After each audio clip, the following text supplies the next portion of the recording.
Hola, muy buenos días, muy buenas tardes, muy buenas noches, ¿cómo les va? Bienvenido al programa del Dr. Camus.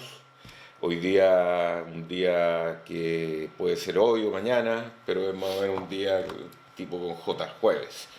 Y hoy día vamos a hacer un programa especial con mi amigo, que ustedes ven acá al lado mío, don Jorge Sat, especialista. Vamos a ver el currículum en más detalle, pero antes lo quiero presentar así porque vamos a hablar del panorama internacional, de qué es lo que pasa y qué es lo que mueve todo este panorama político basado en lo económico, y vamos a hacer todas las relaciones que para que la gente que quiera entender qué realmente está pasando y por qué, por ejemplo, acá en Chile tenemos inflación, hay una gran parte explicada por el panorama internacional, que muchas veces cuando somos muy localistas lo perdemos de perspectiva y somos una economía abierta, como la gran mayoría de las economías grandes del mundo. Hay que estar informado de este panorama y hay que tener opinión, yo creo, incluso para las conversaciones. Así que acá estoy con Jorge para ver esto. Jorge, antes de empezar a darle la palabra, voy a decir que ahora está en el Centro de Estudios de la Católica, lleva 7 años ahí, es director del Center for International Studies, o sea, el Centro de Estudios Internacionales de la Católica. Debe estar en inglés, por eso no es Sí, que, no es que se llama así, pero es porque debe ser un currículum en inglés. sí, y no lo tiene en español, porque No esta cuestión sé. es internacional, o sea, el idioma internacional es el inglés. Y habrá gente en el Ministerio de Relaciones Exteriores ahora que no sepa inglés.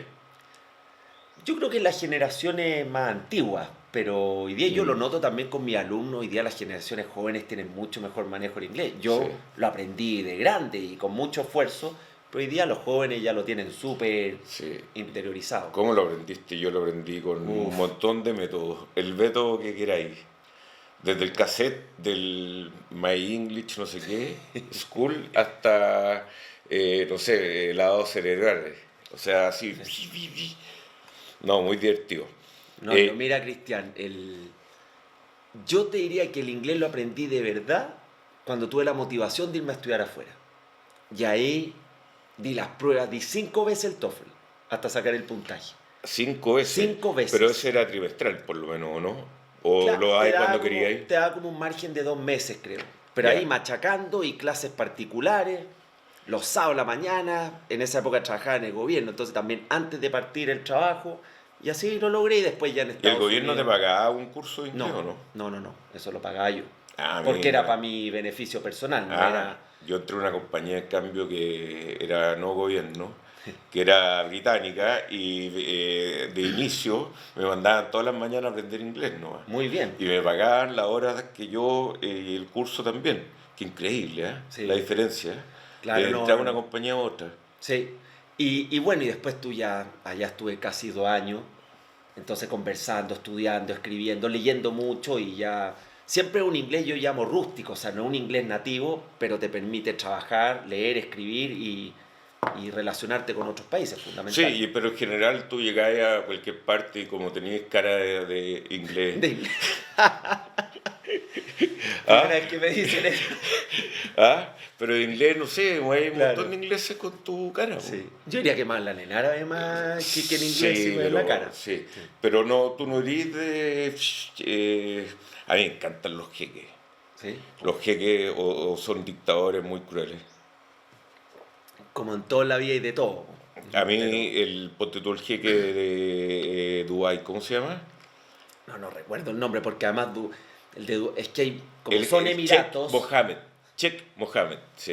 Yo lo conocí, pero en fotos, digamos, en foto. en Dubái, porque hay fotos así tremendas del tema del jeque, Claro. la foto completa.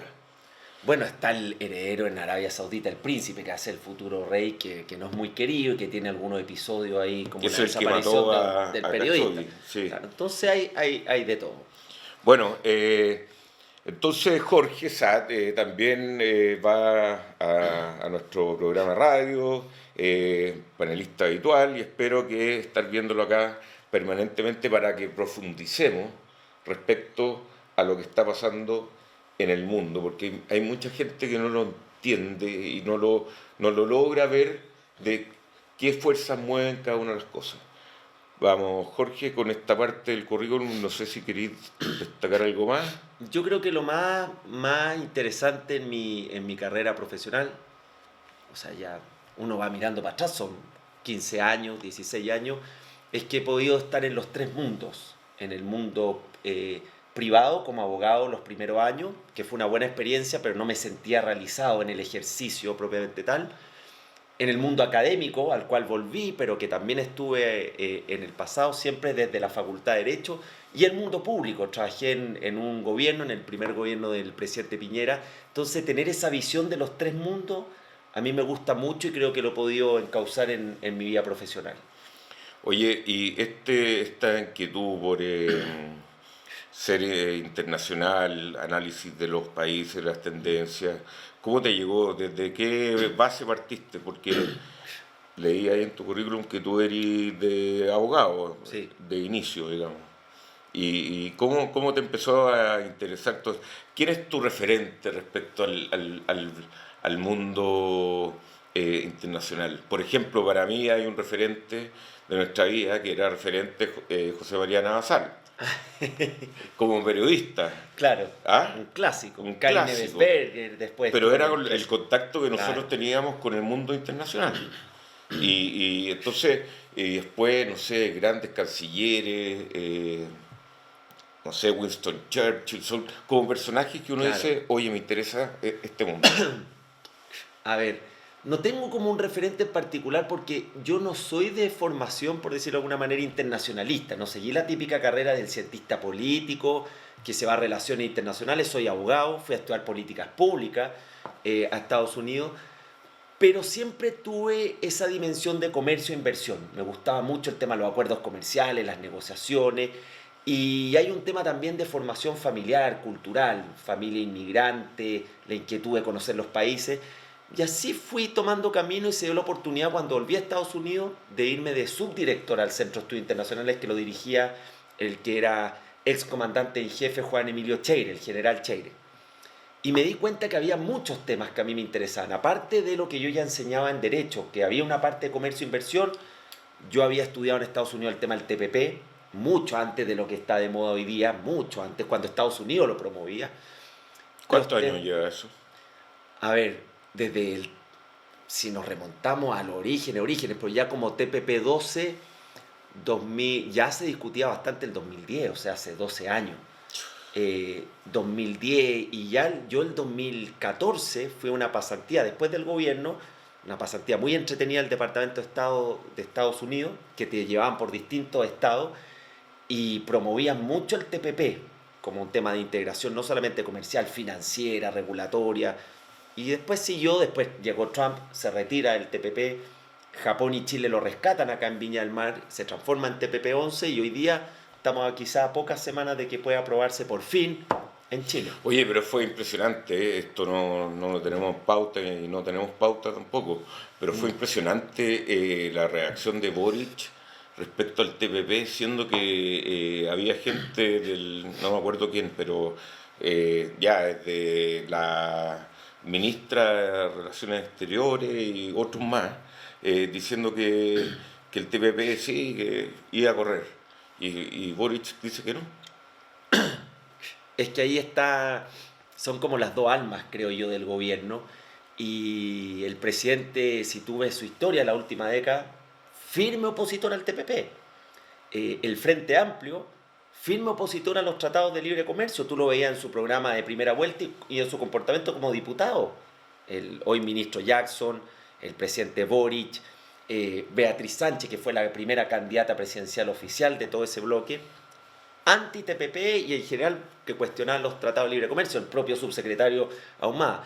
Pero otra cosa es con guitarra y otra cosa es cuando tú ya estás en el gobierno, cuando tienes que defender el interés país, interés nacional. Yo creo que lo que quiere hacer el presidente, lo que quiere hacer Boric es decir, este no es un tema mío, que lo vea el Senado y que finalmente se apruebe porque se sabe que es una señal positiva hacia el mundo, consistente con lo que ha hecho Chile Pero en su casi última dijo que le década. iba a poner veto, ¿no? No, yo creo que aquí la puja va a ser entre la tesis ministro de Hacienda, podríamos decir, eh, y creo que ya es casi inminente que se ponga para votación en el Senado. La discusión es estas famosas side letters que han estado de moda, que son estas negociaciones paralelas, si el gobierno va a aprobar el TPP mientras sigue esa negociación o si va a plantear de que va a esperar esas negociaciones. Oye, Que qué puede raro ser que Estados 6 meses Unidos más. ahí no, a través de Biden, no quieran meterse, remeterse No, desde la decisión de Trump. Eso es raro. Y sobre todo pensando en la parte un poco estratégica de que China, tú me decías el otro día, quería meterse en el claro. TPP. Entonces, ¿por qué Estados Unidos no llega y dice, oye, voy a meter el TPP? A ver, yo creo que Biden tiene tal nivel de listado de problemas políticos en Estados Unidos que el TPP debe estar como su última prioridad. Y hoy día los círculos en Estados Unidos que plantean de que fue un error de política exterior salirse del TPP, imagínate si se llega a incorporar China. Le hiciste todo el trabajo, Por eso yo estoy diciendo pero todavía preventivamente. está Cristiana a nivel de círculos de expertos, como académico, algunos expertos en política exterior, pero no ha permeado más allá, porque el TPP se transformó en un símbolo en la campaña de Clinton contra Trump. Trump se oponía, Bernie Sanders, que era el anterior junto a Clinton, también se oponía, y Hillary Clinton se dio cuenta que la temperatura país, todo el tema de la industria manufacturera que venía en caída, no era rentable políticamente hablar del TPP-12. Pero si tú lo ves fríamente, más allá de la campaña, fue un error, creo yo, de política exterior y que lo va a pagar caro Estados Unidos si es que China se llega a incorporar. Porque en el fondo, ¿qué es lo que pasa? Le van ganando el liderazgo, la pulseada de quien manda en Asia-Pacífico, que es la zona económica que hoy día la lleva en el mundo, la más dinámica. Eso es TPP, Claro, Tratado Trans-Pacific Partnership, o sea, Tratado, Acuerdo, del Asociación Pacífico. Asia-Pacífico, que hoy día tiene un nombre distinto, que se llama Acuerdo Progresivo, Progresista y Comprensivo, pero que todo el mundo lo conoce como el TPP-11, porque no tiene a Estados Unidos. Sí, y el líder entonces, en términos de PIB, es Hoy día yo diría que en el TPP Japón, Japón. Japón. Japón es el líder. Corea también quiere incorporarse al TPP, pero ¿También? sí, pero no es miembro todavía. Sí, Corea, Uruguay, Reino Unido. Pero hoy día el que lidera es Japón. Pero eso está en el Atlántico. Claro, Eso es para pero todos. quieren estar porque ven que es un mercado súper dinámico. Eso es lo que hay que decirle, Claro. oye, no sé, para todos. Sí, claro. Ah, esta cuestión es para el Atlántico, ¿no? O sea, es para el Pacífico, ¿no? Porque ellos se creen Claro. del Atlántico, y tú Sí, sabes que claro. todo es... Oye, ya, pasemos a otro tema, viendo un poco acá esto que nos va guiando un poco, la OTAN, que ¿cómo se organización o tratado El atlántico? Tratado Transatlántico, que es este mega tratado de seguridad, ¿cierto? Que viene de la época que estaba el Pacto de Varsovia, de básicamente estos dos bloques de la Unión Soviética y el mundo más occidental, y que fue creciendo en su número de miembros. Y esta imagen que tú tienes de fondo es bien interesante porque ve cómo Rusia, en otras palabras, se va sintiendo poco a poco cercada Mm. por esta alianza atlántica que tiene un actor principal que es Estados Unidos y luego Es muchos de los como, países de la ellos Unión podrían Europea. decir como una amenaza, así como la pintábamos nosotros de rojo. Claro, El cáncer del comunismo, para los rusos, el cáncer como de la OTAN. claro, Y que tú vemos acá en pantalla, ahí, tú acá, está Noruega, que se claro. integró en 1949 a la OTAN. Sí. ¿Y quién entonces era el que estaba pidiendo No, pues ahora es Finlandia. Finlandia? Sí. Finlandia que era Suecia, neutral bueno, y Ucrania obviamente en Ucrania. todo su tema. Pero Claro. igual se han ido acercando, o sea, Sí. va Polonia, el 99 nomás, 2004 Eslovaquia, 2004 Rumania, 2004 Bulgaria. Claro, porque Ahí creció fuerte la cosa. Claro, porque en el fondo es una suerte de apoyo de verdad de seguridad, porque tiene una cláusula la OTAN de que si atacan a alguno de los miembros de la OTAN, hay una obligación de responder militarmente y defensivamente. Y eso es, obviamente, entendiéndolo en un contexto de que toda esta arquitectura internacional está muy marcada por posguerra, o sea, después de la Segunda Guerra Mundial y luego la Guerra Fría. Entonces era un contexto más de un mundo partido en dos, un mundo que se sentía con proyectos ideológicos distintos y que se sentía más amenazado, que hoy día, con características propias, estamos como volviendo a esa era de mayor conflictividad, de menor contención de los conflictos, después de todo este boom de la hiperglobalización económica, que era sinónimo de beneficio mutuo, cooperación, oportunidades. Hoy día también es sinónimo de vulnerabilidad, lo que le pasa a la Unión Europea con el tema energía, por ejemplo. Es que esto también, creo yo, que lo ven como los nietos así de los nietos, y ven que son décadas, porque nosotros no decimos que en 1873 la cosa era así, Claro. que era igual que en 1877, o sea, 4 años después de un siglo después, como que la gente piensa que era más o menos parecido, pero cuando Claro. uno escudriña es distinto. Y si uno ve acá, que desde más o menos el año 2000, 1999, esta cortina de hierro se corrió definitivamente, porque uno si lo ve en una década, la cortina de hierro llegaba hasta acá más o menos, Claro. y que es, ¿qué año? Hasta el 1980 y... ¿Cuándo cayó el Claro, muro de Berlín? pensemos la caída del muro de Berlín, claro, ahí terminando ya o partiendo la década del 90. Del 90. Y desde ahí, desde el 90 hasta los días de ahora, que han corrido 32 años, Claro. 30 años la historia no es mucho, Claro. pero ahora cada vez más. Pero uno podría dibujar el mapa, oye, en 30 años se corrió todo.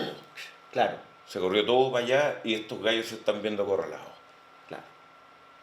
Porque Que tenían fue el todo el poder argumento, ahí. como con la línea roja de Ucrania, donde hay una historia con Ucrania, más allá de lo que siente Rusia respecto de Ucrania, del inicio de Ucrania, y cuánto de Ucrania es ruso y cuánto no. También hay una historia de la última década, sobre todo con mayores eventos de conflicto, con movimientos separatistas desde el 2014, y con un interés que, si tú ves en la historia reciente de Putin, de que había mayor control o quería tener mayor control de lo que era el gobernante o primer ministro ucraniano. Entonces una relación muy tensa, lo que vemos en la región del Donbass. Esto ha tenido muchas bajas, muertos, desplazados desde el 2014, referéndum que ahora se quieren hacer nuevamente. Y un poco lo que pasa también en otros conflictos a nivel internacional, donde no está clara la línea de la soberanía, la integridad territorial, la ocupación de territorios, que hoy día lo vemos muy claro con el tema de Ucrania. Oye, acá quiere decir que la aprobación de Boric empezó a subir después de la invasión, en febrero. Sí. No sé si esto no es Boric en todo caso. No, Putin. Bueno, perdón el Claro. lapsus. Perdón, pero Pues yo creo que ya quisiera presidente de Chile o de América Latina tener esos niveles. Estos son datos que uno pudiera cuestionar o no. Pero ahora porque- empezaron las protestas, eso sí, ¿ah? Sí, a Más ver. heroicas. Sí, pero es todo un misterio lo de Rusia. Vimos que se agotaron los vuelos cuando llamaron a los reservistas como a 200.000. Rusia dice que tiene alrededor de 25 millones de personas preparadas para ser reservistas y que solo llamaron a movilizar parcialmente a Sí. 200.000. Sí. Pero es tan enigmático, hay tanta opacidad, falta de información con Rusia que uno sabe ¿Pero poco. qué está funcionando una antiperestroika ya? No sé si a niveles casi. todavía generalizados. Acordémonos además que la franja de territorio que tiene Rusia es Bueno, el enorme. país más grande del mundo, ¿no? Exacto, territorial como territorio. Y también tiene mucha diversidad en su población. Yo no sé si tú sabías, Cristian, pero por ejemplo en Rusia, más hacia el este, hay una población, una comunidad musulmana importante. Y uno no asociaría ¿Por dónde? necesariamente. ¿En Siberia más o menos? Sí, más hacia el este, yo iría a la parte este y más hacia el sur probablemente. Pero esa encuesta lo que quiere decir, la anterior, si quieres tú vas de nuevo, es que de acuerdo a un centro que se llama el Levada Center, que es el centro que siempre el mundo occidental ha citado de datos rusos, mostraba que los niveles de popularidad de Putin eran extraordinariamente altos y que comenzaron incluso a aumentar antes de la invasión. Hoy día es una gran signo de pregunta, pero yo no me atrevería a decir que la población rusa no apoya a Putin, porque las pocas cifras que tenemos muestran que hay un apoyo importante. Ahora, te puedes decir, no hay libertad de prensa, la libertad de expresión está muy coartada, pero este gran zar, como se le llamó a Putin, que llega al 2000, y que incluso anunció que podría retirarse el 2035, que solo tuvo una pausa, entre comillas, con 4 años que nombró a su primer ministro por un tema constitucional de presidente, como él ha dicho, mientras haya una persona dispuesta a entregar Oye, la vida, Medved. ¿se decía que él era el presidente Claro, o se sabía totalmente era que como el Putin? juego de la silla, ¿ah? De la sillita Pero el musical. que mandaba era Putin. Sí, totalmente. Y lo de Medvedev lo reconocía. Totalmente, y sigue siendo uno de los brazos derechos de... Sí, la cosa acá que Sí. tú querías decir con este estudio que Alta aprobación. para ti es más o menos elevadas enteras confiables Sí. y que Putin tiene alrededor de 60% de aprobación pre-guerra. Claro. Y que subió hasta 80%, aunque eso suele pasar cuando los países se unen, se sienten amenazados. Sí, y tú creí, conociendo y teniendo que estudiar la idiosincrasia de estos países, que Rusia está efectivamente unido, a pesar de estas distancias que hay entre provincia y provincia. Creo que sí, pero... Yo sé, ponte tú, a mí me tinca que los de San Petersburgo miren menos a los de Moscú. Totalmente. ¿Ah? Muy probablemente. O sea, es como los de Londres al resto de... Sí, o los de Inglaterra. Quito a Guayaquil. Claro. O los de Bogotá a los de Medellín y viceversa. Sí. Entonces, bueno, Rusia es un país como, al final no es como cualquier otro, el más grande del mundo. Ahí vamos a ver otras cifras que... Ahora, lo que es interesante, Cristian, de tu pregunta es... yo no me atrevo a hablar de punto de inflexión, porque esta guerra hoy día se llama como guerra de desgaste, pero sí había un hito importante. Tú ves que hay un cierto desgaste sí, pues de la los población. rusos están súper O sea, desgastados. si bien la economía no va a caer como se estimaba al comienzo, el Fondo Monetario, cuando comenzaron las sanciones económicas, estimó que la economía rusa iba a caer en un 15% este año. Ya habla de un 6%, o sea, menor impacto del esperado. Pero igual es un 6% y con la pandemia, con todo lo que hemos tenido en la economía mundial. Segundo, esto de los reservistas te genera también una impresión de que ya me está llegando, está tocando la guerra la puerta de mi casa. Y hay un desgaste natural, llevamos 7 meses, una guerra cuyos fundamentos reales todavía no se entienden, es como una guerra del estilo del siglo XX, en pleno siglo XXI. Entonces eso habría que ver cómo se va manifestando en la sociedad, y la contraofensiva que tuvo en el noreste Ucrania también generó un impacto de que Rusia no necesariamente tiene siempre el sartén por el mango en este conflicto. El discurso que hizo Putin hace 2 días también lo nota desgastado, esta amenaza de si me dicen usar armas nucleares, nosotros también tenemos un arsenal. Rusia es de las 2 principales con Estados Unidos en arsenal nuclear. Uno no sabe si es una amenaza, si va a ser un bluff, pero uno nota ya el desgaste, que cómo ese desgaste va permeando a la población y por lo tanto presionando a que esto tenga algún... Pero al final alguna luz. la población rusa, creo o siento mediante estas encuestas, como que quiere ganar la guerra. O sea, se metió en la guerra la población y está haciendo patria por esa guerra. Creo yo que ese es el Sí. sentimiento que ha logrado construir Putin a través, porque es una dictadura, eso ya está más o menos claro, ¿no? O sea, es un gobierno autócrata totalmente. Pero Tiene elecciones, pero son envenena elecciones. gente, o sea, toman Sí. presos, hay un montón de... Pero a pesar de eso, es como cuando nosotros, cuando chicos, y tú eres demasiado chico, por lo tanto no te acordáis, el año 78, cuando íbamos a entrar en la guerra con Argentina, yo tenía 9 años, y como niño, sentado en la plaza del barrio, que Claro. hablábamos y decíamos, yo voy a ir a pelear allá, y agarraba un cuchillo de cocina y yo iría con este cuchillo. Y vamos, entonces se crea un sentimiento que tienen, por ejemplo, todas las naciones tienen ciertos Claro. sentimientos. O sea, en tu caso, los palestinos pueden tener divergencias políticas, pero el sentimiento de ser Claro. alguien es muy distinto. Eso Sí. no se llama nacionalismo. No, yo no estoy hablando de nacionalismo, pero el tema es que yo creo que el pueblo ruso está educado en ese sentido y muchas veces no lo entendemos. Claro, además un pueblo ruso que fue la gran federación rusa en la Unión Soviética, 2/3 de la Unión Soviética era Rusia, por decirlo de alguna manera, que tiene el trauma de la Unión Soviética, de la caída del muro de Berlín, del avance de Occidente, y hay algo que dicen siempre los conocedores de Rusia, que Rusia nunca se ha considerado ni europeo ni asiático, es euroasiático, están los 2 continentes. Entonces Rusia para los rusos, Rusia, no es un país de Europa ni tampoco un país de Asia. Pero la pregunta es, ¿hasta dónde tú asumes el costo de estar en una guerra y hasta dónde está tu paciencia o tu tolerancia en el tiempo de algo que se pensaba, todos lo pensamos en febrero, que iba a ser una invasión relámpago? Y no Sí, ocurrió nada de eso. todo lo pensamos. No vamos a entrar en este No, detalle sí, todavía, sí. este tampoco, ese, vamos a dejarlo para cerrar el tema quizás Sí, un poco de Rusia, pero esto, yo creo que los rusos, yo me ha tocado conocer muy pocos, pero son de de otra, no estirpe, no superior ni inferior. El ruso que conocimos una vez con el licenciado, era, pero en el avión, el ruso iba ya. y tenía la señora atrás, una rusa, pero olvídate la rusa, Me increíble. imagino. La mandaba para atrás y Gonzalo le hizo una pregunta al ruso, porque el ruso le preguntó antes, oye, ¿qué restaurante me recomendáis ahí en Santiago? En Santiago. Y el licenciado llega y le contesta, ¿a dónde te vas a quedar? Y el ruso, ¿sabes lo que le contestó? Un weón que lo venía conociendo. Yo te pregunté por un restaurante, ¿qué te importa dónde me voy a quedar yo? Así le respondió. Así le respondió el ruso pesado. Entonces, eh, y además tenemos a un líder que está loco, yo creo.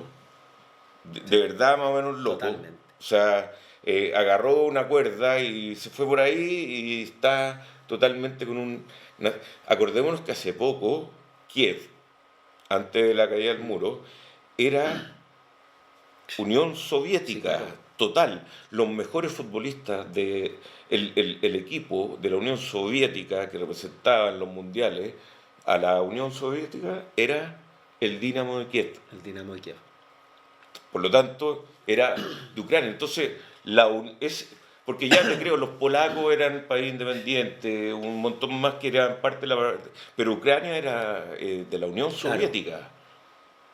Entonces ahí está el tema. Sí, hay un Eran tema soviéticos histórico estos y de hecho gallos. tú ves a los ucranianos físicamente, en su forma de expresión, son muy similares a los rusos. O sea, aquí hay vínculos culturales, históricos, familiares, De mucho todo. más complejos que analizarlo cómodamente desde este lado del mundo. Eso es lo que se ve por lo menos. O Sí, sea, y sorprende por eso el tema de Ucrania, de Kiev, que esté tan porfiada y tan dispuesta a como... Porque, ¿qué pasaría? ¿Se someterían a una superdictadura? Porque ya, puede ser, pero ¿qué están haciendo diferente? Yo sé no, que ahí quizás no estamos alargando, pero que el tema de Volodymyr Zelensky no es tan limpio como un santo que esté verde ahora, que antes tenía igual problemas políticos de sí, corrupción y todo un tema que, bueno, Ucrania es un país nuevo y era parte de la Rusia, o sea, de la Unión claro. Soviética. No es que yo sé que Putin está loco, pero los locos acuden a la historia para justificarse.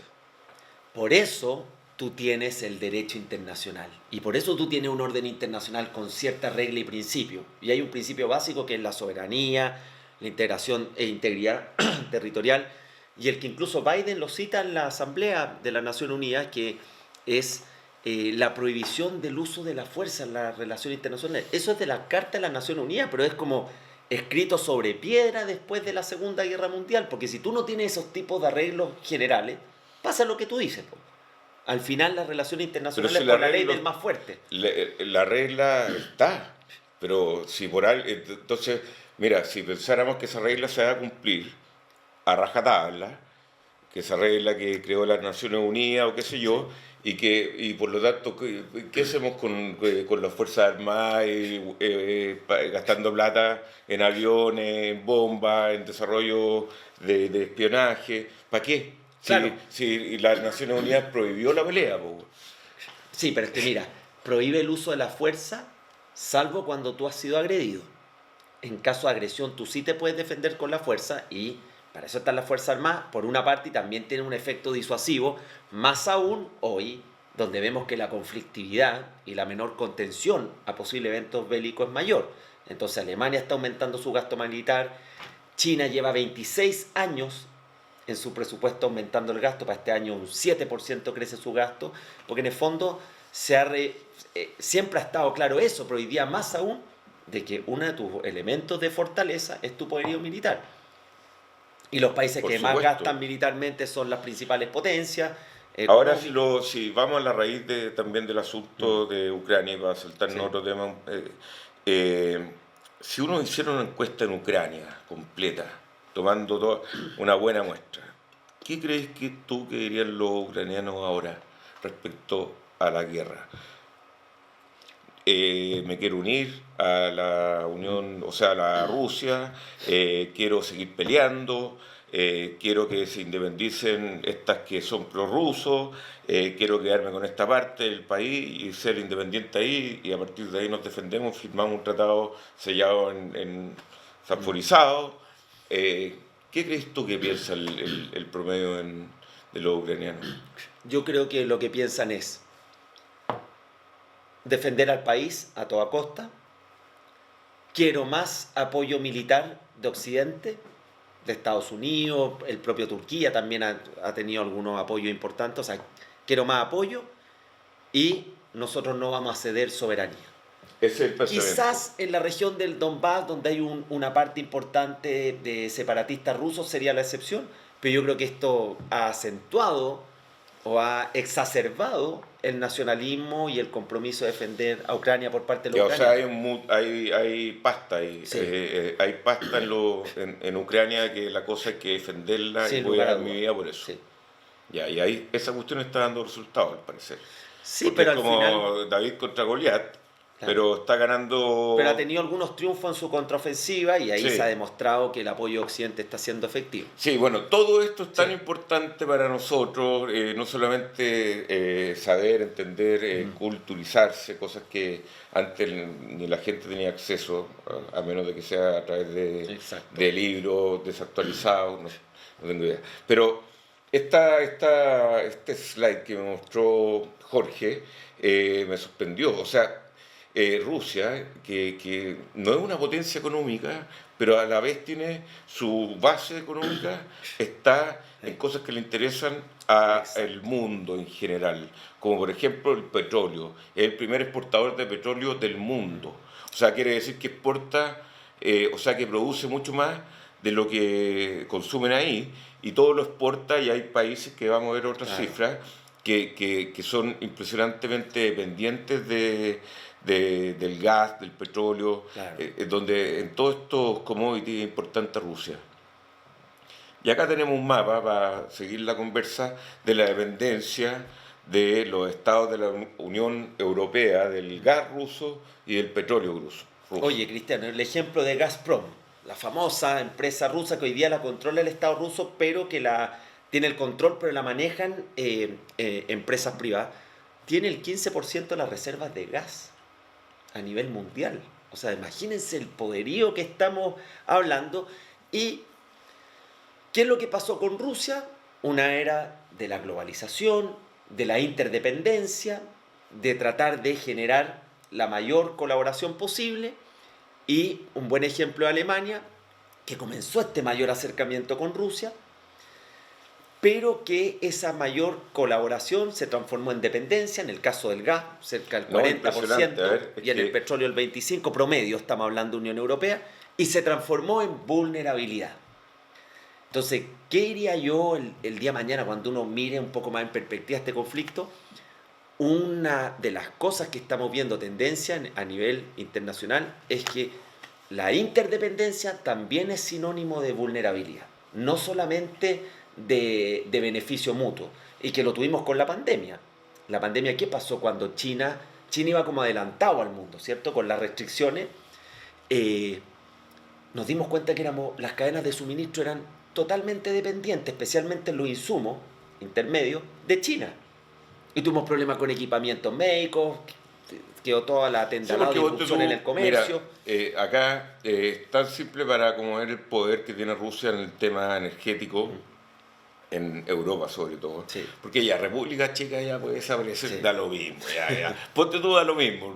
Lo más lindo del mundo, que ven a Praga, qué sé yo, que depende 100%. Maravilloso Praga, no, Sí, sí. que, no, sí. Eh, pero depende los checos 100% del gas ruso. Letonia. Yo te digo que ya Hungría, ya un país más o menos Pero grande. mira Alemania. Por eso, ahí quería llegar. Alemania un 65%. Oye, Italia, 43%. Estas cifras se han ido actualizando de hace algunos meses, además sobre todo con el corte gas y con la transición que está haciendo Europa, esto va a ir bajando, pero va a costar dinero, mucho, y no va a ser de la noche a la mañana. Sí, pero la pregunta es que dicen algunos que hay un gallo que se llama Harry o algo así, que, que a esto Rusia puede sacar provecho en el corto plazo, facturar más por su gas, por su Y petróleo. por el precio, porque el precio obviamente se Por eso, dispara. pero que al final el acomodar estas matrices de suministro de energía pues, se pueden demorar 2 o 3 años y Rusia va a quedar en como out of Claro, the game. porque China, a pesar de su poder de compra, para los que nos están escuchando hoy día, siempre es bueno ver en perspectiva. Para Rusia es mucho más importante en términos de comercio China que viceversa. Para China el 2% de su comercio total va a Rusia. Para Rusia es el 18% aproximadamente. Pero el poder de compra de China, cuando dicen, bueno, se ha ido redirigiendo el suministro hacia China, tampoco reemplaza esto. O no reemplaza al principal exportador mundial de petróleo y gas.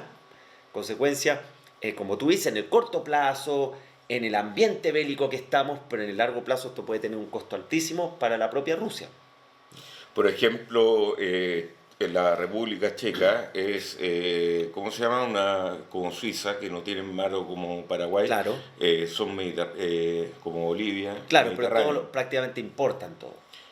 No, es que cuando tú eres costero, tu flexibilidad de que llega un barco con una cosa o que llega un barco con otra es mucho más flexible Claro, porque que todos pasan tener, por ahí. sí, que tener, no, porque podéis reemplazar rápidamente una cosa con la otra, pero cuando dependís 100% del gas ruso y eres un Claro. país sin puerto, sin mar, estoy fregado, o sea, los chicos. Pero ahora, ¿qué puede pasar? Que toda esta parte de Europa va a pasar un invierno más malo, Más sin caro, calefacción, más caro más, también. más caro. Mucho Por más caro. ejemplo, yo calefacción de esta casa, que tú ya viste. Una casa enorme, para los que no la conocen, una mansión. No, pero mira, el tema es que si vivís sin calefacción, acá, bueno, es posible, y acá hace frío intenso. Entonces, la gente se va a lograr acomodar. Lo que Claro. no te voy a acomodar es, ponte tú a la electricidad, en el sentido de que la internet, todos estos temas de... Entonces, toda esta dependencia, según mirando así a largo plazo, va a ser de alguna manera explotar la tendencia de generación de energía renovable Sí. y que van a ser mucho más caras, pero vamos a tener que pagar ese costo para mantener la tierra bien. Y si tú lo llevas a escala más allá de energía, que es el tema visible hoy día, y el de la crisis alimentaria también, algunos países que se vieron afectados, por eso el primer acuerdo Rusia-Ucrania fue, bueno, liberemos un poco los puertos para que puedan salir desde Ucrania, porque lo contrario, toda la parte de Oriente Medio, Norte de África, estaba teniendo serios problemas, pero problemas ya reales, no amenazas en el tema alimentario, es que si tú comienzas la globalización económica, no estamos hablando de que estamos todos interconectados y que las generaciones jóvenes son hiperglobalizadas, pero la globalización económica, el intercambio, comienza a organizarse más por silos o por regiones o se empieza a fragmentar, eso también va a tener consecuencias en producción más costosa, menor innovación, menor flujo, en definitiva, de lo que veníamos acostumbrados, diríamos, especialmente de los 80 hasta la fecha. Entonces esas son tendencias que van ocurriendo a poco, son invisibles, pero tú puedes tener el día de mañana una globalización, como se ha entendido hoy día, mucho más fragmentada, mucho más contenida. Y lo que hace hoy día Rusia con China, eh, que le dicen al mundo, dejando de lado el tema bélico, es no nos gusta cómo está organizado hoy el orden internacional. Porque el orden internacional de hoy está muy basado en lo que eran las lógicas de poder después de la Segunda Guerra Mundial y en la Guerra Fría, pero hoy día China es una China muy distinta hace 50 años y quieren buscar, sobre todo China, un rebalance del poder. Esas son las que yo llamo como, siempre lo he pensado ¿Pero como por qué lo quieren las buscar? placas tectónicas que están ahí tensionadas y que en algún momento van a ser ¿Por qué lo quieren buscar? mayor influencia en ¿Para la qué? definición política y mayor influencia que sea funcional a sus intereses. Porque Desde tú ese lado le- del mundo que- sienten que todas las decisiones globales están muy marcadas por la lógica occidental liderada por Estados Unidos. Porque Estados Unidos ha sido el director de orquesta las últimas 8 décadas. Bueno, ahí, perdóname que Sí, me adelanto un poco, porque sí, sí. quiero ir a una parte que está, ya que estamos Sí. hablando de este tema, que es, Este es Javier, el gran tema. este es el gran Sí, tema para ti, porque por ahí vi también una bandera taiwanesa y un tema de esos, pero el tema de la fuerza entre China y Estados Unidos. eh, yo he visto, he leído por ahí también, me he informado que el gasto, y creo que tú me lo dijiste, no me acuerdo en realidad, que el gasto del PGB de Estados Unidos en armamento, en sí, creo que defensa, te lo comenté en un de los versus programas. Sí. China, es mucho mayor. Es como, Mira, es como 2.5 veces. Estados Unidos es alrededor de 800.000 millones de dólares anuales y China pongámosle 250.000 millones de dólares. por Pero eso. la tendencia es muy interesante en China. 26 años que viene creciendo y en el presupuesto este año crece 7%. Pero como porcentaje del PIB sigue siendo Estados Unidos mayor. O sea, uno podría decir, en la foto, incontrarrestable Estados Unidos. Probablemente esta foto es hoy y en 10 años más. Pero la tendencia es una China que está teniendo cada vez mayor poderío militar, el segundo país del mundo que más gasta en defensa. ¿Qué es lo que pasa acá? Creo yo. Tú tienes la potencia hegemónica que ha sido Estados Unidos, que ha tenido una serie de consecuencias, no solamente económicas, las reglas del orden internacional, lo que estamos hablando, que lideró casi sin contrapeso. Viene el atentado a las Torres Gemelas en 2001 y Estados Unidos dice, yo me voy a orientar en la guerra contra el terror. ¿Te acuerdas que Bush decía la guerra contra el terror? Y silenciosamente China dijo, yo me voy a enfocar en crecimiento económico. Pues no nos olvidamos, pero China creció a tasa del 10% cuando el mundo crecía a la mitad. Al 15. Y esos, al 15%. Y esos 20 años, entonces China se disparó en términos de comercio. Y hoy día el principal socio del mundo comercial, de más de 120 países, desplazó a Estados Unidos. Incluso en América Latina, en el cono sur también desplazó a Estados Unidos. Entonces tú ves, Estados Unidos, la potencia incumbente o la que lidera, que viene cayendo y que tiene un tema disfuncional interno político. Hay por ahí una portada hace poco, el The Economist, que dice un país partido en dos. Y tú hablas con cualquier amigo americano, no sé si tú tienes, Cristian, con los que conversas, todos te hablan del tremendo problema político en Estados Unidos. Entonces es imposible que alguien quiera mantener esa fuerza o liderazgo internacional exterior si tiene el problema en su casa. Incluso algunos dicen que la principal amenaza para Estados Unidos, esto es muy interesante, lo vi en un artículo, no es China, como lo dice la Estrategia de Seguridad Nacional Americana. Su principal desafío es China. Dice, no, la principal amenaza de seguridad de Estados Unidos es el propio Estados Unidos, lo que está pasando adentro, política y socialmente. Y por su parte China es la potencia ascendente.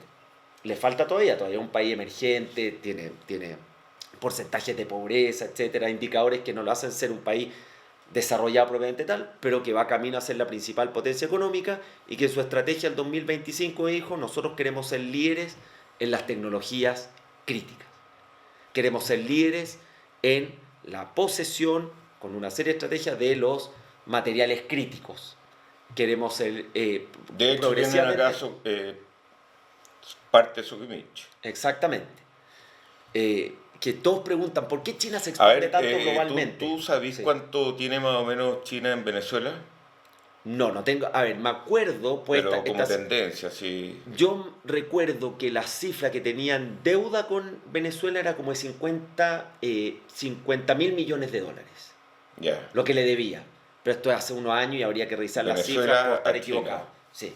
La trampa de la deuda china, que China entra, invierte, viene acompañado en los países que requieren financiamiento con su banca pero luego Dicen tú que te en África transformas está en muy fuerte. muy fuerte, y además en África es una negociación distinta, porque la hacen directa con los gobiernos, que es lo que trataron de hacer en Chile. Es Pues Chile como dijo, cuando llegan a la tribu, así. claro, ¿Ah? pero ¿qué dijo Chile? No, pues nosotros tenemos un sistema de compras públicas, que hay licitación, etcétera. No, en África es impresionante. Y en Europa también uno se olvida de la presencia china en Europa. O sea, en África llegáis con el maletín, en el fondo.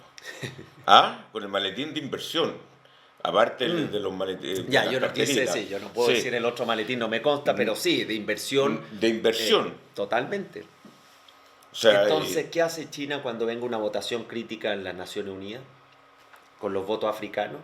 Bueno, yo le estoy financiando la infraestructura, le estoy financiando puentes, le estoy financiando...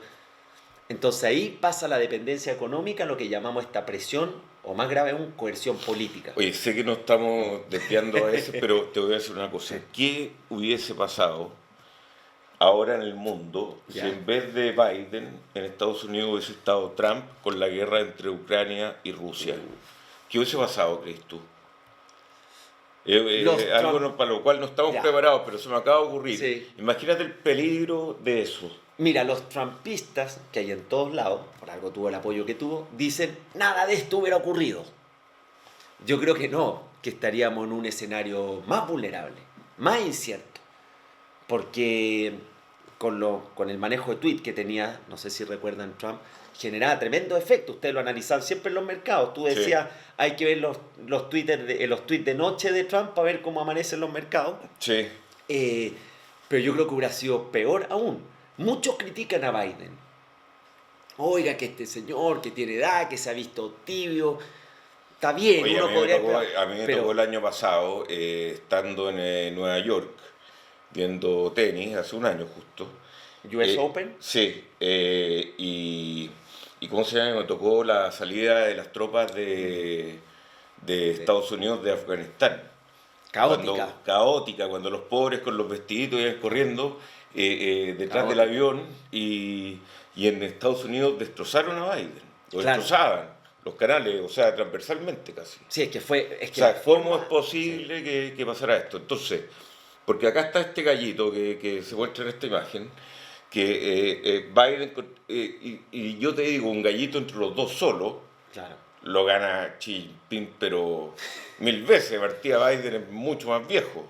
Sí. O sea, pero a la vez el poder Pero hoy día lo sigue ganando como país Estados Unidos. pero totalmente. Sí, totalmente.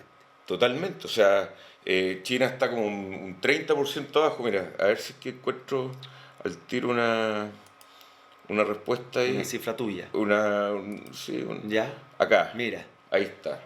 Estados Unidos es el número 1 del mundo con un GDP de, dime tú el número. Que estoy un poco ciego aquí. 229.000. Chile es como el 10% de lo que es Estados Unidos. Chile es como 290.000. Claro, Y millón, hay que apretar acá, hay que apretar más para... 290.000 millones de dólares. Sí. ¿Eso estás diciendo? Sí, o sea, a ver, yo te tenía Sí. preparado este sitio acá. Está muy Sí. bueno. Sí, Chile, acá está, 317. Ah, claro, ¿Cachai? es sobre Entonces, 300. sobre 22, no, es como el 5%. Claro. O sea, y menos. Creo que de hecho nuestra economía es menos del 2%. nuestra Mira, economía es menos del 1% y China tiene del PIB 5.000 mundial. millones de Claro. diferencia más o menos. 5.000 millones. Después China ya es más grande que toda Alemania, Sí, Italia. no, y todo creo que eso. por paridad de compra ya supera a Estados Unidos. Sí. No tengo claro eso. Y el que se nos olvida muchas veces, Japón, Japón. que solito ahí Sí. tiene 5.000 millones, que alcanza a ser de 22.000, 5.000, como el 25% de Estados Unidos. Alemania, Inglaterra, la India, Francia. Claro. Este es el ranking de los GDP. Y si uno revisa también acá cómo están de endeudados versus el PGB, los países ricos como Estados Unidos está súper endeudado, Claro. China mucho Sobre el menos. 100% del PIB. Sí. Sí, China menos con un 66.8, la euroárea 95.6, Japón para qué decir, pero todo el mundo dice que esa deuda es sana. Alemania Y Chile, Chile estamos en el 30 y fracción. 34 creo que era. Sí, estamos a ver, sí, 30 y algo. Acá. Ahí está, 33. 33%, 30 sí. y algo, dijimos. 30 y algo. Casi 20 millones de habitantes. Este sitio es muy bueno. Muy bueno. Nosotros y Pakistán, o sea, Pakistán tiene más GDP que nosotros, un poquito más, pero en Pakistán son 225 millones. Entonces, ¿cómo se reparten eso? Dígame lo que es la igualdad, desigualdad. Claro. No sé. Oye, pero veamos, Cristian, lo que tú decías de Afganistán. El tema de Afganistán es que fue tan impactante lo desordenado, desorganizada de esa salida o la poca previsión que hubo de lo que iba a ocurrir. Y penosa, que fue como una imagen de la decadencia, podríamos decir, de Estados Unidos como ese líder global. Fue una imagen muy fuerte. Pero si tú ves las encuestas, los americanos de manera consistente venían diciendo por qué tenemos que gastar recursos, personal, americano, militar, y preocupación en conflictos que no son los nuestros. El famoso America First de Trump captó muy bien ese cada vez menor atención de Estados Unidos, de la población americana, hacia los asuntos internacionales. No digo que antes los temas internacionales... Es que antes tenía el soporte del 2001, claro, de las Torres Gemelas. Exactamente, y con toda la expansión que significó eso de Estados Unidos. Entonces, yo creo que la mayor crítica fue cómo se implementó esa salida. Pero los americanos venían diciendo, nosotros tenemos suficientes problemas acá, económicos, sociales, el tema de educación, el costo de las universidades, salud, etcétera, que por qué tenemos que seguir en estos conflictos. Y en ese sentido Biden interpreta eso. Trump ya lo había anunciado, acordémonos, la negociación con los talibanes fue durante la administración de Trump, pero la forma en que se llevó a cabo fue penosa y mostró... O sea, una decadencia. No, sí, por eso yo te digo, yo estaba allá y bueno, yo no vi nadie hablando en la calle de todo esto, pero en los medios, que son además medios con línea editorial muy marcada. Si tú ves Fox News, critica todo el día a un gobierno demócrata, y si tú ves CNN Internacional, critica todo el día a un gobierno republicano. Sí, trabajan los medios americanos, de gran escala y de menor escala. Pero solo para terminar, Cristian, es el gran tema, la rivalidad estratégica entre Estados Unidos y China, y yo creo que eso es el gran tema geopolítico que nos va a acompañar y que va a ir rebalanceando también el poder como se está dando hoy día a nivel económico. Estados Unidos todavía lidera porque para ser potencia no solamente el tema económico, es militar, es diplomático, es... Ponte tú, Estados Unidos en realidad estaba pensando desde un punto de vista de la gente allá, que tiene el sentimiento desde que fue Vietnam y todo, ¿qué nos vamos a meter en guerras que no nos interesan y además perdemos? Porque ya, en la Primera Guerra Mundial nos metimos, porque en la Segunda nos metimos porque nos invadieron los japoneses y nos metemos más. Nos metemos con Japón, digamos, porque ya antes estaban metidos contra Alemania, que ya claramente era un asunto que había que resolver. Pero ahora la gente, yo creo que con todas estas historias de Corea, Vietnam, todas estas películas, ya la gente dice, ¿qué nos vamos a ir a meter allá? Por lo tanto, ponte tú el tema de Taiwán y China, los gringos, aparte que va la Pelosi, no van a hacer nada más. En la medida que, y los chinos van a ir poco a poco poniendo el pie encima, hasta que lo van a poner completo. Claro, mira. Ojalá sea así, digo yo. Bueno, ayer en una de las entrevistas o discursos le preguntan a Biden del tema de la amenaza nuclear. Y lo primero que dice es, tenemos que descartar estos como dime y direto, esta amenaza nuclear. Y yo creo que eso es positivo. Quizás tú esperarías que un presidente de Estados Unidos diga no, y un tuit que tú te hubieras imaginado de Trump, nosotros tenemos más arsenal que ustedes, pero eso sería devastador. O sea, el mundo como ya está hoy día, como viene con la pandemia, o sea, entrar en una guerra de gran escala creo yo que sería devastador, y pienso que es responsable lo que se ha hecho en ese sentido. Pero hay un tema que los americanos están de acuerdo, porque no están de acuerdo en nada hoy día, en absolutamente nada.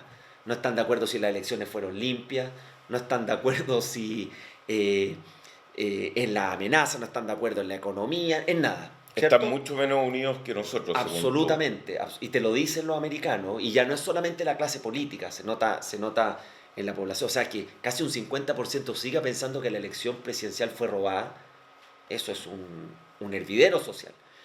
Pero cuando le preguntan, ¿considera a China como una amenaza? Ahí se ponen todos de acuerdo, incluso a nivel de republicano y demócrata, y hay varios proyectos o acuerdos de proyectos de ley en el Congreso americano que tú ves, que es como para contener a China, y son bipartidistas, que hay muy pocas iniciativas hoy día. Y si hay algo que se le reconoce a Trump, porque siempre dicen, bueno, pues le reconocen algo bueno como tuvo tan mala publicidad internacional, es que el americano sintió que fue más asertivo para contener a China que lo que venían teniendo los presidentes anteriores. Que Igual tenían una guerra comercial. igual Sí. Obama hizo el video ese de Netflix, ¿cómo se llama? El que Es que ha hecho varias cosas. unos chinos compran una empresa de parabrisas estadounidense y meten a los estadounidenses en el mundo chino, que bailan y exhiben al empleado del día y hacían tonterías, Claro. los gringos diciendo más que cosas, como italiano. Ya, vamos a tener que avanzar. Sí, Esto ya es lo que vimos todo el me gasto. habéis puesto Sí, tú. poquito el porcentaje del PIB. Vemos que Sí. el porcentaje del PIB de gasto militar americano sigue Sí. siendo alto. Hablamos un poquito esto de la seguridad y transición energética, interesante, como se van a ver. El conflicto China, Sí, Taiwán, Taiwán. con China. Aquí la guerra arancelaria, ¿te acuerdas la guerra Sí. comercial? Uno se olvida, pero tuvimos la guerra comercial que Sí, impactó me muy acuerdo fuerte en la que economía acá chilena. lo único que hacíamos era leer los tweets Mira, de sí, Trump, a ver qué decía acá. el bottom line es que tú podrías decir que había un arancel promedio, 5%, porque para un país era 8, el otro 3, y hoy día estamos a niveles del 20% en el intercambio comercial. Pero estamos hablando de dos países que son también, sobre todo para China, de los principales socios comerciales. Esta no es la Guerra Fría donde la Unión Soviética prácticamente no tenía relaciones comerciales ni con Estados Unidos ni con Occidente. Acá China es de los 3, 4 principales socios comerciales de Estados Unidos, incluso un año fue el principal. ¿Y quién es el principal entonces? Siempre se lo va peleando México, Estados Unidos, Canadá, por ahí. Esto de que... Ya, esto es muy importante porque hemos hablado mucho de la potencia, de quién va a ser la próxima potencia mundial, cuántos amenaza a Estados Unidos, pero hay un elemento que es muy importante en el liderazgo mundial que es la legitimidad, lo que le llaman algunos este soft power que tú también vas creando. Y si tú ves a nivel regional, partamos con tu casa, porque para ser líder global tú primero tienes que ser líder regional, eso Estados Unidos lo entendió muy bien. Salvo Filipinas, que ni siquiera es más favorable, la mayor parte de los países de la región, Japón, Corea del Sur, India, tienen una visión desfavorable o negativa de China. Pero los japoneses, ¿Ah? 85%. 85%. Bueno, se odian, ¿no?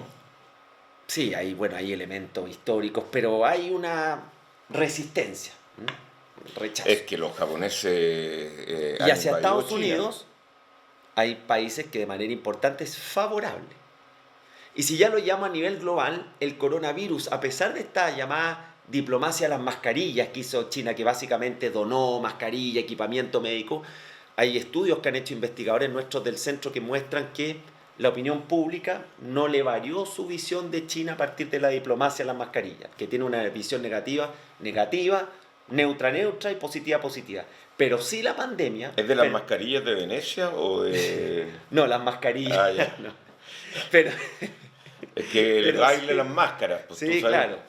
Pero sí la pandemia, para gran parte del globo, la pandemia, el virus chino, como le llamaba Trump. Eso golpeó muy fuerte la imagen de China. A la Como vuelta. como el responsable del coronavirus. En los datos, lo que ve uno como datos de opinión pública. ¿Esto se acabó en China también o no, el coronavirus? Siguen con la política cero COVID, con alguna flexibilidad, pero Xi Jinping acaba de hacer su primer viaje fuera de China, no fue a la Asamblea de las Naciones Unidas, que eso también son señales que en política exterior hay que leerla. No fue a la Asamblea de las Naciones Unidas, fue al foro de cooperación de Shanghái, que está participando India, que están participando los países del Asia. paralelo, Claro, la nueva guerra. un foro que quiere crearlo como un bloque. Entonces, ¿te fijas? No fue a la asamblea, fue al foro en su primer viaje. Y esta es una imagen interesante, el llamado la nueva ruta de la seda o el One Belt, One Road, que esta forma de globalización... Sí. He visto reportajes al respecto. Claro, al estilo chino, que más que, así como para Estados Unidos era el comercio, la infraestructura, su globalización aquí es fierros, es infraestructura, es comercio también, pero es inversión, es deuda, es financiamiento, que así lo está haciendo Es que Chile. están llegando empresas a invertir, por ejemplo, a países europeos Sí, claro. que compran o compran, no sé, los derechos Sí. y llegan los chinos, construyen para pasar esta ruta por, ¿Mm? no sé, no me acuerdo cuál era, En era Europa exactamente, están Lituania. sí, algo y en así. Europa está muy fuerte en Italia, en Grecia, Sí, infraestructura portuaria importante y se están financiamiento. tomando el mundo los chinos. Esto era Eh, un poco de... lo de Trump, que hoy día es un síntoma un poquito más global. Hablábamos al principio, Cristian, que una tendencia que vemos es que hoy día la interdependencia también es sinónimo de vulnerabilidad. Dijimos que había menos contención a los conflictos, el famoso multilateralismo, cuando tú tienes a todos en la mesa, contiene un poco, porque por lo menos dicen, bueno, van a discutir en la mesa y después verán si se van a pelear o no. Esto, el rebalance del poder, que hablábamos, ¿cierto? Estas placas, pero también hoy día hay menos sentido de responsabilidad global de los líderes que querían tenerla. Hay un libro que acaba de salir de Kissinger que se llama Leadership, que estudia 6 líderes globales, desde Konrad Adenauer, Nixon creo, y otros más de Egipto, y, y era un poco para transmitir de que había un sentido de responsabilidad global mayor. Hoy día los líderes están muy preocupados, están mirando mucho más hacia adentro. Entonces cuando decimos, bueno, ¿y cómo viene el futuro? ¿Qué va a pasar con el orden internacional? ¿Qué va a pasar con las Naciones Unidas, con la OMC, con lo que sea?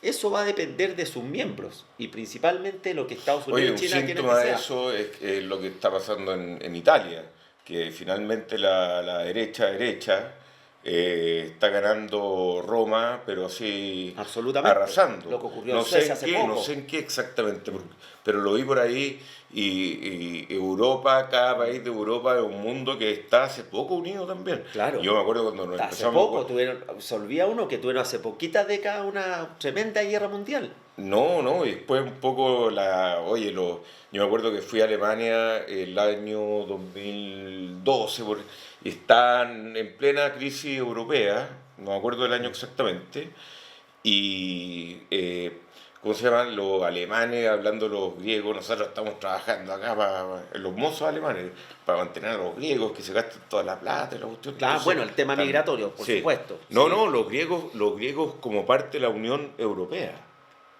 Cuando fue la crisis griega, la crisis Sí, española, claro. Bueno, los PICs. y lo que tú dices, Cristian, en la misma coronavirus, cuando se planteó el tema de los bonos, de los coronabonos, que eran endeudamiento, y que decían los países más ordenados, pero ¿por qué vamos a estar nosotros financiando a Italia, a Grecia, los más mal portados fiscalmente? Sí. Y claro, ahora es distinto, que Rusia es una amenaza común.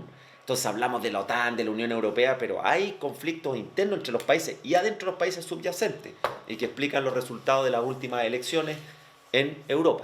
Muy bien, Jorge Sat, un gustazo tenerlo acá, seguiremos conversando, esperemos nos vaya bien, no sé cuánto rato estuvimos, pero nos Estuvimos entretuvimos bastante, mucho. sí. Así que muy buenas tardes, muchas gracias. Gracias por la invitación, Cristian.